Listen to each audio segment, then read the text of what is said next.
Hi everyone. Today we will look at the environmental impact of conventional and organic cotton.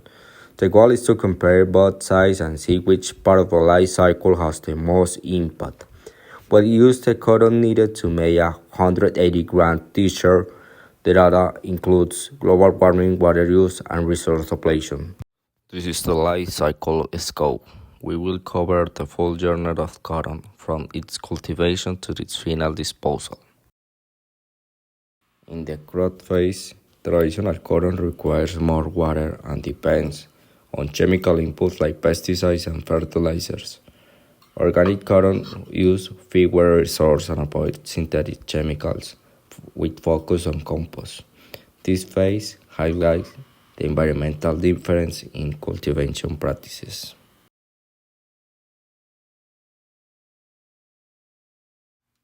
In production, bulk cotton types differ in the amount of water used in wet processing. Traditional cotton also involves more chemical consumption, especially during the fabric treatment stage.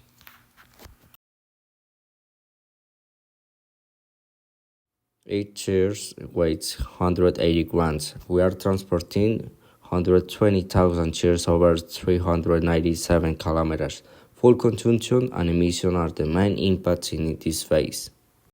In the use phase, there is a process of washing the t-shirt, which lasts for 50 washes. Detergent, water, and electricity are used. In the disposal, 89% of the shears will be incinerated and 11% will be recycled. These are the eco-indicators we will analyze: recipe, IPCC, and the water scarcity index. Now we will identify the product with the greatest environmental impact. We create a graph of the recipe indicator including the use phase, which has the most impact on the water and overshadowing other indicators. With the use phase, the data are equals in health, ecosystems, and resources. Without it, the product with the most impact is the traditional organic cotton t-shirt, likely due to pesticides use. We leave out the use phase because it's hard to control how customers wash and use the product.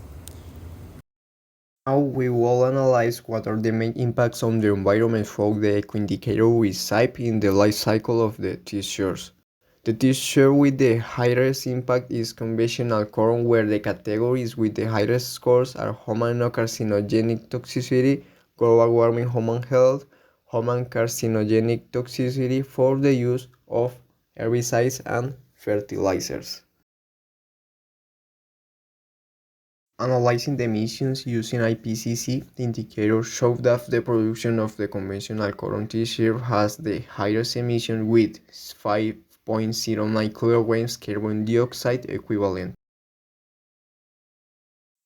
Analyzing water scarcity, we found that production of conventional cotton t-shirt has the greatest impact on the use of water resources with 0.4 cubic meters, while the final disposal contributes to water scarcity by minus 0.4 cubic meters.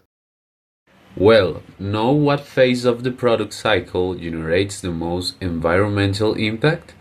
When performing life cycle analysis with recipe, it shows us that the greatest impact is in the production stage of the t-shirt with 1.31 points.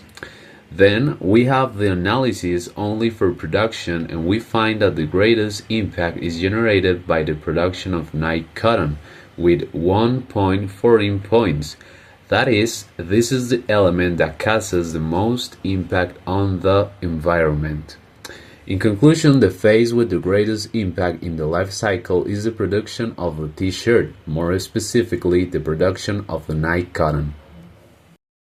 Conventional cotton farm uses a lot of water and pesticides, causing significant environmental harm.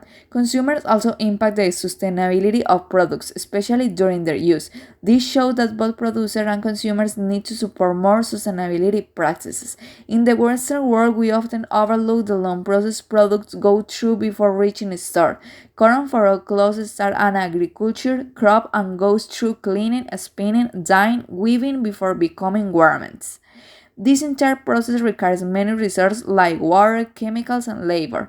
Organic cotton isn't a different type of cotton. It's grown using more natural methods. While the yields less, it's better for the planet in the long run, unlike conventional cotton that use harm pesticides, herbicides, and dyes.